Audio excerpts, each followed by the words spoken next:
Hola, ¿cómo les va?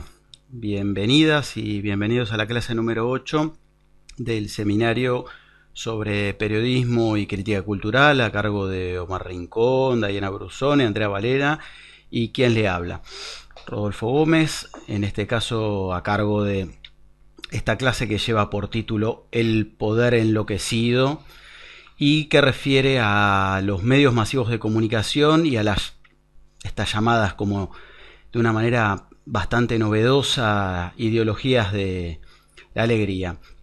Hasta acá, la clase pasada retomamos algunas cuestiones que tenían que ver con el periodismo, con cierta crítica cultural que aparece en el periodismo. En el caso de la clase de la semana pasada, focalizado sobre lo que serían los llamados periodismos populares, ¿no? Hablamos en ese caso del periodismo alternativo, y en esa clase planteábamos que el periodismo, si bien es un campo, como tratamos de explicar en algunas clases, en el mismo sentido que lo planteaba Bourdieu, ¿no? Ustedes recuerdan haber leído esa clase o esos textos donde justamente se planteaba la idea del periodismo como un campo. La clase pasada, además de esa mirada donde referimos al periodismo como un campo, referimos a esa idea de que el periodismo es un campo, pero no es un campo uniforme, ¿no? Como todo campo, en el caso de Bourdieu, está atravesado por conflictos. Pero acá, clase pasada, agregamos también otro elemento que nos permitía explicar esto que llamamos los periodismos populares o también alternativos, ¿no? Digamos, un periodismo ligado a los sectores populares, pero también un periodismo ligado a una mirada alternativa, ¿no? Una mirada novedosa, una mirada que busca romper con ciertas formas de percepción e incluso el periodismo, ¿no?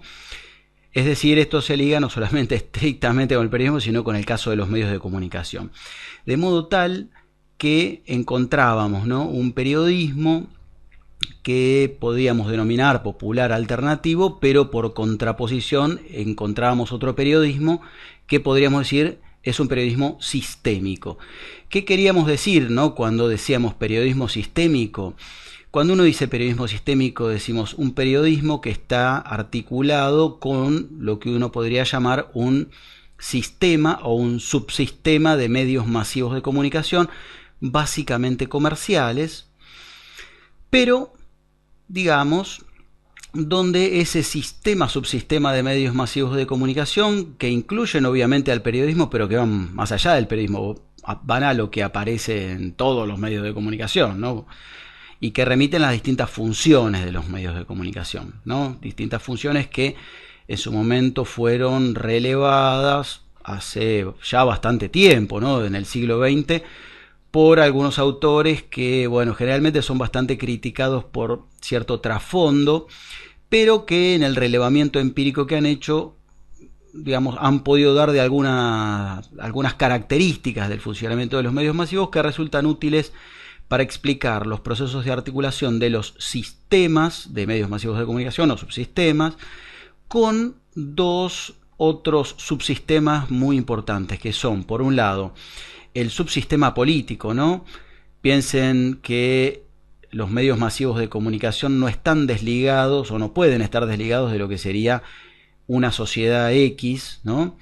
Y esa sociedad X está regida por un Estado, y un Estado es una institución política, que es además la dueña del espectro radioeléctrico, donde, digamos, por ejemplo, transmite una radio o donde se expresa un programa de televisión. De modo que no puede haber una desligación absoluta entre lo que sería, ¿no?, el subsistema de medios, el subsistema político, y en la medida que asumimos, ¿no?, que el subsistema de medios es al mismo tiempo una empresa, son empresas comerciales, tampoco puede estar desligado del subsistema económico. Es decir, que siempre el subsistema mediático, ¿no?, sobre todo el subsistema mediático comercial, tiene que estar atravesado por una lógica, ¿no?, que establece interacciones, límites, contradicciones incluso entre los medios y lo económico y lo político. Dentro de esas limitaciones es donde podríamos ubicar distintas funciones, ¿no?, que cumplen los medios masivos de comunicación, ¿no?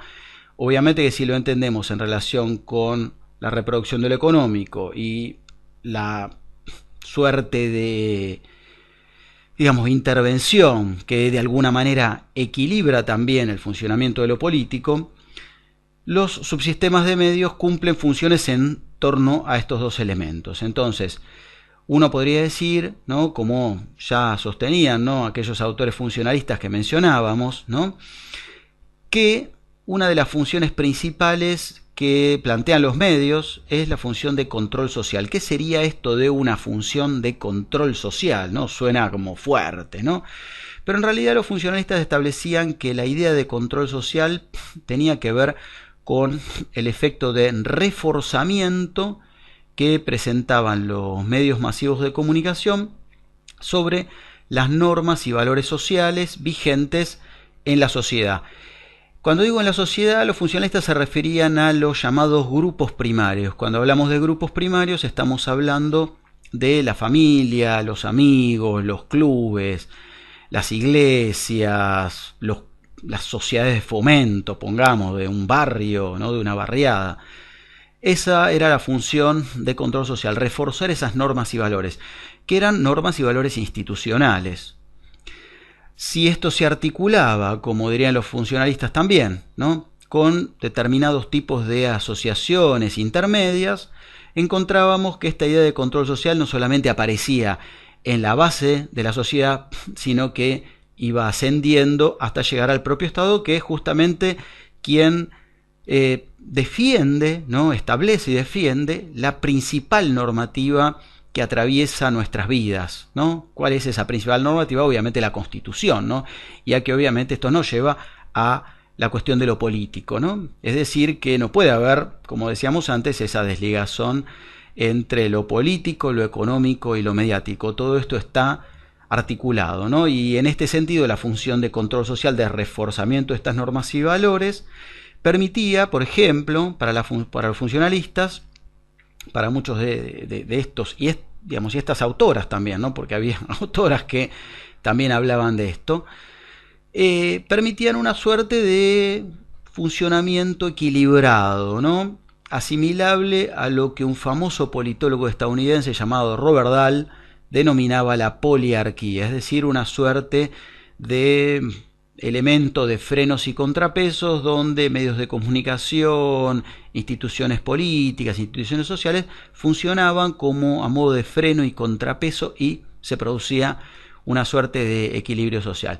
Por esto también los funcionalistas hablaban de otra función, por supuesto ligada con esta de control social, que era la función de compulsión de normas sociales, es decir, los medios muestran también aquello que no debería hacerse, ¿no? Por eso en los medios aparece tanto, ¿no?, esta cuestión de los hechos delictivos, etcétera, etcétera, porque te muestran aquello que no está bien, aquello que no debería hacerse, aquello que está fuera de las normas sociales establecidas, ¿no?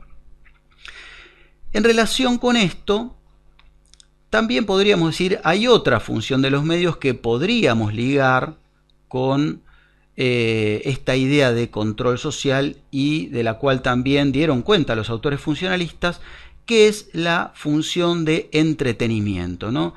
Esta función de entretenimiento se hace, obviamente explota, podríamos decir, cuando aparece la televisión, ¿no? Con la expansión de la televisión, con la expansión de la imagen, todo esto, ¿no?, se va a articular de una manera formidable. Si decíamos, ¿no?, que los medios se articulan con una función de control social, uno diría que entonces los medios funcionan no tanto en el orden de lo político como también en el orden de lo social, ¿no?, casi en el sentido de lo que plantearía un Foucault, ¿no? Funcionan con un poder que es un poder que puede condensarse, por supuesto, en el Estado, pero también es un micropoder, ¿no? Remite al ámbito de lo micropolítico. De esto y de todo esto es justamente de lo que habla Hall en el texto que aparece en esta clase, ¿no? Que repito, se llama El poder enloquecido, ¿no? Y que refiere también a la aparición de estas ideologías novedosas, ¿no? Las ideologías de la alegría, ¿no? Hablábamos de la televisión, la expansión de la televisión y esta suerte de función de entretenimiento, ¿no? Que aparece como muy fuerte, ¿no? Con la televisión, medio que, si bien uno podría referir, ¿no? Internet, redes sociales, etcétera, es el medio hegemónico en este momento en América Latina, ¿no? El grado de penetración que tiene la televisión todavía no lo tiene, aunque obviamente esto va evolucionando. Todavía no lo tienen las redes, internet, etcétera, etcétera. Todavía la televisión juega un rol fundamental, ¿no? Y cuando Hall reflexiona, ¿no? Ustedes recordarán, ¿no? Uno de los textos más famosos de Stuart Hall es un texto, digamos, que está citado, ¿no? En este texto que ustedes tienen que leer, ¿no? Un texto famoso se llamó Codificar, decodificar. Y Hall en ese texto planteaba algo que acá retoma, que es la idea que la televisión o el medio televisivo presenta un tipo de signo que es un signo fundamental para la construcción de la hegemonía. Es decir, que este signo produce, como diría Hall, una suerte de efecto ideológico. ¿Por qué la televisión juega este rol tan potente? Porque cuando uno mira una imagen, cuando uno mira la televisión, plantea como que está viendo algo que está, ¿no? Que efectivamente pareciera ser real, ¿no? Y donde aquello que no sería real, ¿no? ¿Por qué no sería real? No porque no lo sea directamente, sino porque obviamente remite a un proceso de construcción de lo real. Ahí es donde está justamente el efecto ideológico, donde ese efecto ideológico se borra, ¿no? Por eso la televisión es tan potente, porque cuando uno mira la televisión dice, ah, pero yo estoy viendo algo que acá está realmente. Por ejemplo, nosotros acá, ¿no? Yo le estoy obviamente hablando a una cámara, es evidentemente cierto que yo le estoy hablando a una cámara. Sin embargo, que yo le esté hablando a la cámara implica una decisión que se inserta en el marco de este curso. Esto es lo que de alguna manera la imagen borra, ¿no? ¿Por qué? Porque cuando estamos viendo una imagen televisiva, ¿no? Y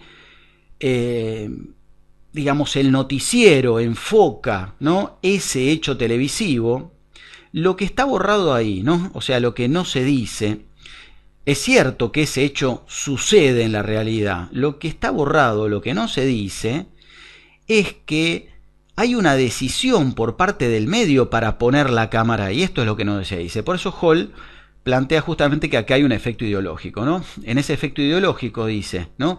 El medio televisivo nos muestra todo como si fuera todo lo denotado, ¿no? Lo que se muestra en la realidad. Y obviamente esto es la realidad. Pero ¿qué es lo que no se muestra? Lo que no se muestra es la decisión editorial. Lo que no se muestra es la decisión del medio de poner una cámara ahí y no en otro lado. Ahí es donde está justamente la construcción, ¿no? Por eso dice Hall, ¿no? En el medio televisivo se nos muestra como si fuera todo lo denotado, como si fuera toda la realidad, y lo que se deja de lado es justamente lo connotado, ¿no? Que en esa denotación hay una decisión, es decir, hay una connotación. Entonces Hall dice que esto, por supuesto, remite a algo que es del ámbito de lo cultural, ¿no? Lo cultural entendido en el sentido antropológico, entendido en el sentido de las prácticas, ¿no? Ahora, en este sentido, ¿no? En lo que los medios intervienen, esto que sería, ¿no?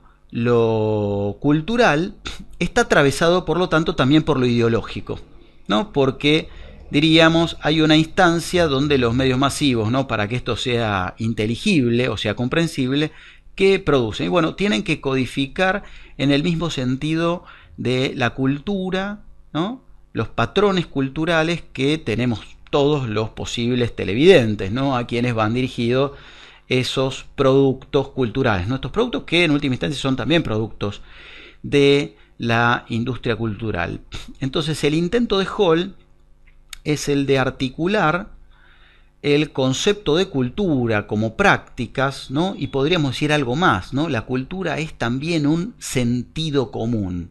al ser un sentido común, la cultura es algo que uno tiende a no cuestionar, ¿no? Uno no cuestiona que cuando suena el despertador a las 8 de la mañana o a las 7 de la mañana porque tiene que ir a trabajar, hay que poner el despertador y uno lo apaga, se levanta, desayuna y luego se va a trabajar. Nadie cuestiona eso porque eso es el sentido común. Bueno, ¿qué va a plantear Hall? Que los medios de comunicación son fantásticos por este proceso para justamente producir y construir ese sentido común, que es un sentido común ideológico. ¿Por qué ideológico? No porque sea una falsa conciencia, ¿no? Acá Hall está siguiendo la idea de Althusser, ¿no? No hay una cuestión que tenga que ver con la falsa conciencia. No es falso porque lo que te muestran es la realidad, ¿no? La realidad, ¿cómo podría ser falsa? ¿Cómo podría ser falso el sentido común? Dice Hall, ¿cómo podrían ser falsas nuestras prácticas? No hay una idea de falsa conciencia en lo ideológico, sino justamente una idea donde nosotros no podemos ver eso que está sucediendo. Más que falso, es en algún punto inconsciente, dice Hall. Y es por este motivo, ¿no? Cuando decimos lo inconsciente, esto se liga obviamente con estos fenómenos que Saussure podría denominar de connotación, ¿no? Por eso aparece este concepto también en Hall. Y en este impacto, ¿qué se construye? Diría Hall. Y Hall diría, se construye hegemonía. Cuando decimos hegemonía, decimos hegemonía dominante. No estamos diciendo hegemonía en otro sentido, ¿no? No estamos hablando de una hegemonía política o una hegemonía cultural que no sea dominante, ¿no? Justamente el sentido común se construye como hegemonía dominante, ¿no? Y los medios masivos de comunicación justamente reconstruyen o reconfiguran esta hegemonía dominante. Por eso, cuando aparecen los cuestionamientos, ¿no?, a los sistemas comerciales, ¿no?, a estos subsistemas, ¿no?, de medios masivos de comunicación, la reacción frente a estos cuestionamientos es tan formidable, ¿no? La reacción, ¿no?, cuando uno cuestiona cómo funciona el campo periodístico, ¿no?, genera una reacción, digamos, donde el campo, los agentes, ¿no?, del campo periodístico dominante reaccionan de una manera tan formidable, ¿no?, y acusan a los otros de hacer básicamente periodismo militante, ¿no?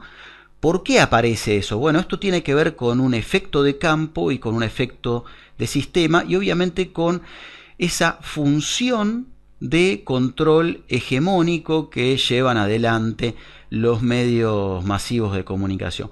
¿Cómo lo hacen esto? Bueno, a partir justamente de la aparición de un proceso donde lo denotado, ¿sí?, se presenta, ¿no? Nosotros vemos algo como si fuera la realidad, es un efecto de realidad. Este es el efecto ideológico al cual justamente refiere Hall, ¿no?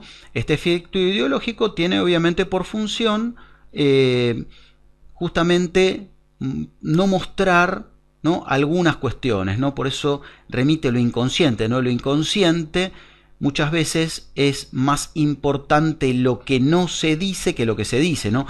Por eso es tan importante dos cuestiones acá, ¿no? Mostrar, ¿no?, unos medios de comunicación, diríamos, donde todo funcionaría de una manera neutral, ¿no? El periodismo debiera ser neutral, el periodismo debiera ser objetivo. Bueno, muchas veces lo que mostraron, ¿no?, algunos procesos que tienden a cuestionar, ¿no?, esta idea de la objetividad periodística o esto que muestra el periodismo, es precisamente esto, ¿no?, la idea de que el periodismo muestre la verdad, ¿no? Y parece que muestra la verdad en televisión, ¿no? Si uno presta atención, y bueno, muchas veces, ¿no?, cuando dicen los periodistas, dicen, habría sucedido tal cosa, tal funcionario podría haber sido denunciado, ¿no?, fue llamado a indagatoria, ¿no? Esto lo hemos visto muchas veces en lo que sería una función, ¿no?, que nosotros también encontramos en los medios masivos de comunicación, sobre todo en América Latina. Es una función muy latinoamericana, ¿no? Nosotros la hemos denominado, ¿no?, ahora en un textito reciente, ¿no?, la función destituyente de los medios masivos de comunicación, ¿no? Algo que se ha visto de manera reciente en justamente, ¿no?, a partir de la década, de esta nueva década, ¿no?, de la primera década del siglo XXI.